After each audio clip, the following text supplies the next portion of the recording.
What is going on, Bold Nation, and welcome to another Assassin's Creed video. Today I'm going to be showing you guys how the abilities slash skill tree works in Assassin's Creed Origins. Now, the skill tree is actually pretty interesting and very diverse. If you guys are familiar with any sort of skill tree, you know that you will have different paths to pick, and these paths will determine your game style. Not only that, but you also know that you need ability points in order for you to unlock certain skill trees for that specific path. Now, in order for you to earn skill points, you have to progress through the game, earn experience, and once you earn that experience will go ahead and unleash some ability points. As you guys see right now, I currently have the access of 4 ability points, which I can spend.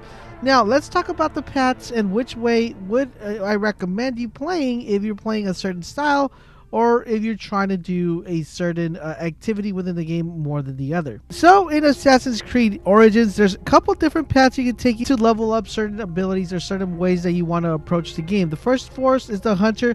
The Hunter is mostly going to allow you to upgrade your bow and arrow, so you're going to be able to do all sort of different stuff with this path that you want to take. You could kill multiple enemies with your arrows.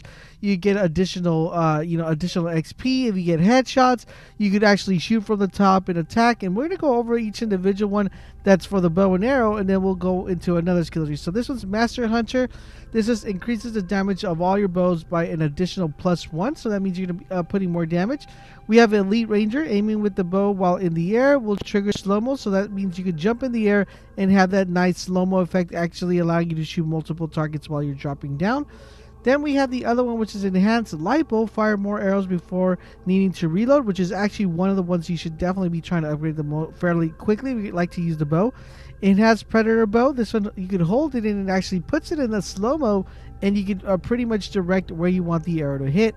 Next up, we have Enhanced Hunter Bow. Hold R2 to charge your shots. Will additionally break shield's defense. So if someone's blocking, you can just hold R2, kind of supercharge your arrow, and that arrow will definitely go ahead and cause a little bit more damage than usual. Next up, we have Enhanced Warrior Bow.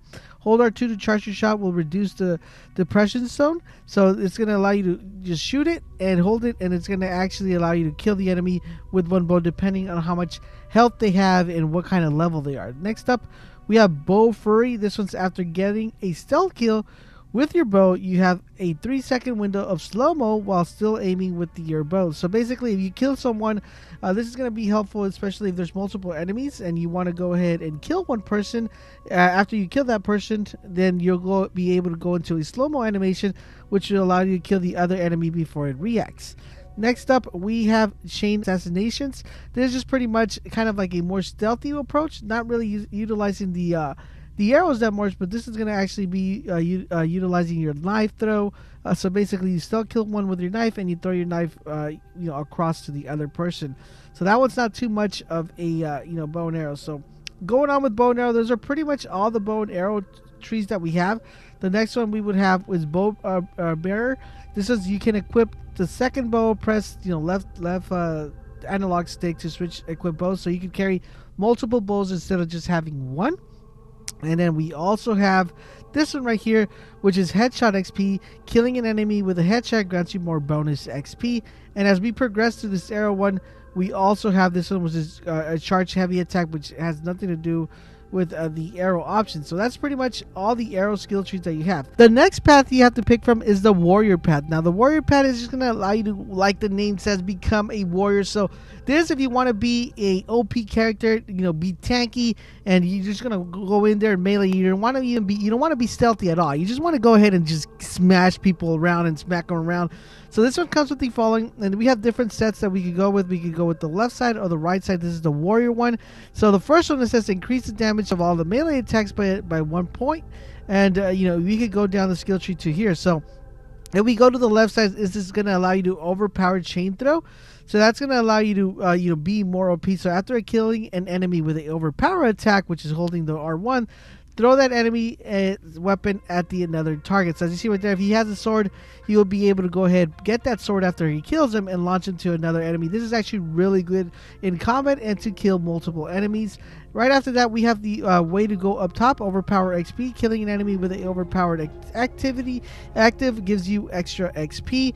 You're also going to go with Overpower Combo. After overpowering attack, you can chain with a combat light attack. So basically you can do a OP attack and then chain it with a light combo attack. Next up we have Weapon Bearer. You can equip 2 weapons instead of just 1. We have Overpower Ultra, double the damage of your Overpower ability. Then after that we have the one that we go further up, which is Attack and Push. Hold R1 after a light attack to perform a push attack combo. So this is like someone standing over a ledge or over a hill. You can just throw him off the cliff and boom bada bing, he is dropped dead. Next up we have Parry. Parry is pretty much similar to any other combat game. This will allow you to block the shield, and after you block it, you'll be able to melee the person with your shield after that is completed. Then we have the Overpower Ultra, which I believe I already went ahead and mentioned. Then we have on the right hand side, we're going to start off with Adrenaline 2. You'll always start a conflict with a full Adrenaline gauge, which is actually pretty good. Very good for not only hunting animals, but also killing overpowered enemies. Then we have Kill Loot. This is pretty much when you kill someone, it will automatically loot that person's body, so you don't have to walk over and hold triangle if you're on the PS4 to actually pick that up. We have Extended Combo. You can deal 1 more melee attack to an enemy before they can recover. Then we have the Adrenaline 1, which is you'll always start a conflict with half-filled Adrenaline gauge. Then we have Shield Charge. Shield Charge, when you're in Shield mod, hold 0 to run fast and bash the enemy in your way. This will consume Adrenaline. So this is going to allow you to push the enemy out of the way, but you're going to have to take Adrenaline off of that, because it's going to get some Adrenaline when you actually activate that. Next up, we have Regeneration. Your life can regenerate during combat, which is one of the highly recommended if you want to be, survive in this game. You're going to want to make sure that regen comes back fairly quickly. We have Air Attack. It says you can perform an attack while in the air. And we have Hijack. Pretty much if someone has a horse or any other animal within the world, you can just steal their animal, throw them off their animal, and just hijack their vehicle per se. And the last skill tree that we have is called Seer. Now Seer is Master Seer, but this just increases the damage of all your tools by an additional +1. So this is going to allow you to use any tool that you want, like the Flesh DK, Poison Darts, Firebomb, or Fire. Anytime you use this is going to allow you to be able to deal that extra 1+ damage on that one. So this one has a top and bottom skill tree.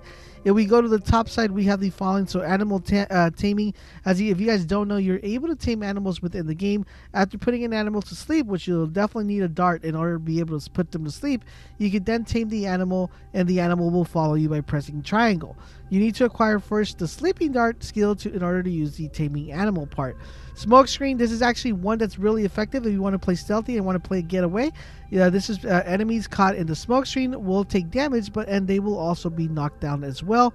We have smoke screen. Press triangle after a melee attack or dodging to drop this powder. It stuns nearby enemies and creates a smoke screen. Smoke screens can break the line of sight. If we go a little bit further up, we also have Pyromaniac, which it says passive. Your fire damage is increased by an additional 50. So this is, if you're going to be using a lot of fire and think you're going to be using a lot of it, then this is definitely one I should highly recommend you guys definitely acquire. Next up, we have Firebomb. Throw a bomb to set your enemies ablaze. When equipped, switch to them by holding the left directional pad.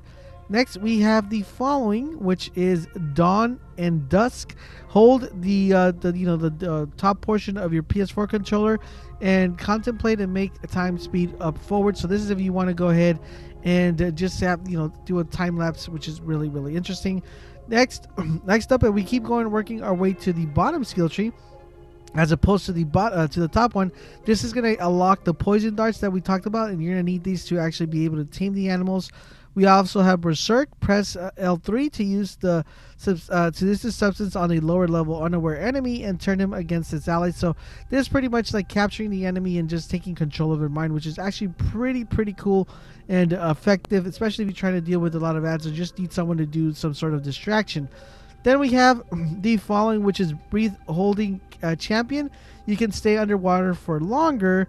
This is going to be very helpful, especially when we're looking for materials or treasures underwater. Then we have buy materials. You can purchase crafting materials from shops. Blacksmith and weaver shops sell different types of materials. Then we also have Berserker, which is already mentioned. We have Flesh Decay. So this is going to allow you to get your enemy, use this substance on a dead body to infect them, and when someone gets near by them, they will also get infected as well. We have the sleeping darts, which I mentioned as well. And we're going to go further down here. We have the salesman. So animal goods and trinkets can be sold at plus 2.5 price. This is really going to be very effective, especially if you want to start crafting stuff. One that I highly recommend you pick up right, almost, I wouldn't say immediately, but definitely pick that one up. Next up is buy materials. You can purchase and crafting materials from the shop, blacksmiths and weavers, which we spoke about earlier. We have a back store. You can purchase rare quality gear in the shop. And then we also have chariot owner. You can purchase a war chariot from the stable shop. And then we have tool kill XP. Killing enemies with tools grant XP. Tools which are considered flesh decay, poison darts, fire bombs, and fire. And the last one we have, which is called mount, which is the one we've been using.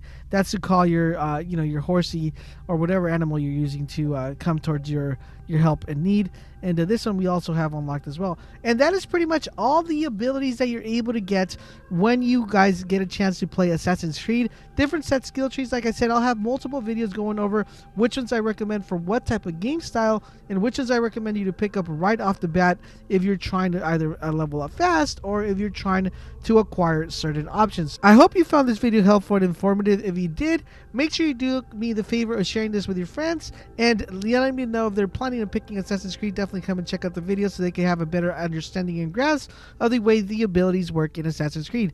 Don't forget, guys, if you want to stay up to date to all things Assassin's Creed Origin, make sure you keep it locked on this channel, and I will catch you guys on the next video.